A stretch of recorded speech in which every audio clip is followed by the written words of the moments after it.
Now it's Pinarello Q36.5, one of their riders going a little bit too deep at the front by the looks of it, and they have got Moschetti ready.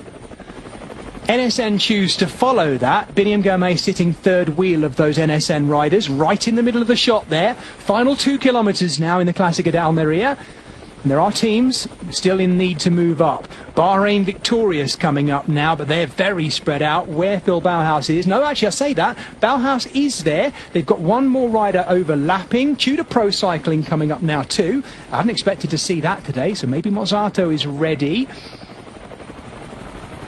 Can't quite see who the last of their riders is, but it is the Swiss team of Tudor Pro Cycling, who now get themselves organised on front. There's Marco Haller, the former Austrian road race champion, right in the middle. And at the moment, though, they've kind of fed in front of Pinarello Q36.5, and Moschetti will be loving this. There's all sorts of bulking going on in the middle. We do not need any more crashes in a race that's seen, what, 4 or 5 quite nasty-looking crashes late on in this race.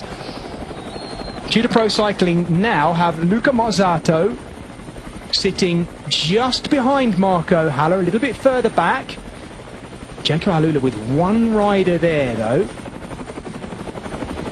Matteo Govakar is the Bahrain Victorious rider. Now, Govakar might be left to handle things by himself here. Here go NSN Cycling. They've got...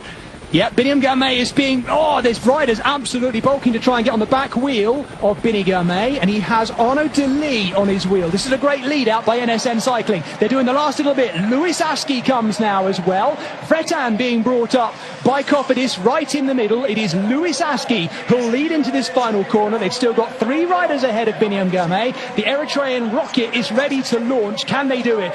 Louis Aski going as deep as he possibly can. I'm looking to see who the next rider is. I think it's Hugo Hofstetter. It is Hofstetter now who goes. Biniam Girmay still seated. Hofstetter the last man to go. We expected this. The Frenchman is going to go deep. He can handle a sprint by himself, but look at this. Fretin coming up. Milan Fretin moving up behind Biniam Girmay. Girmay leading at this time. Here comes Groenewegen in the middle as well. Fretin, Groenewegen, Biniam Girmay takes it.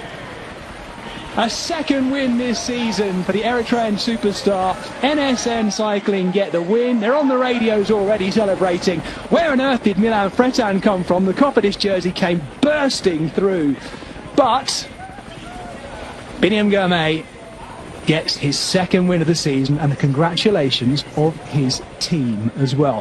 What a fantastic sprint finish. I must admit, we had a zoomed in close shot of the front end there. I hope you enjoyed that. I can only apologise for the messy run-in, which was particularly messy, and I just hope all the riders are okay. Here it is from on high again one more time.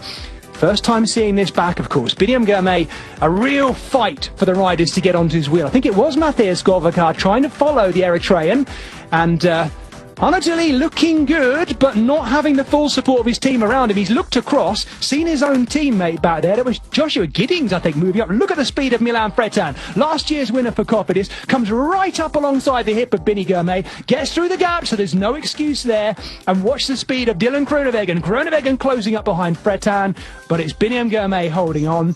And it might just have been Matteo Moschetti dipping for third. There's Moschetti in the middle in the dark bluey green, just coming into the slipstream of Milan Fretin, but Biniam Girmay, the Eritrean superstar for the newly revamped NSN Cycling Team, gets his second win of the season.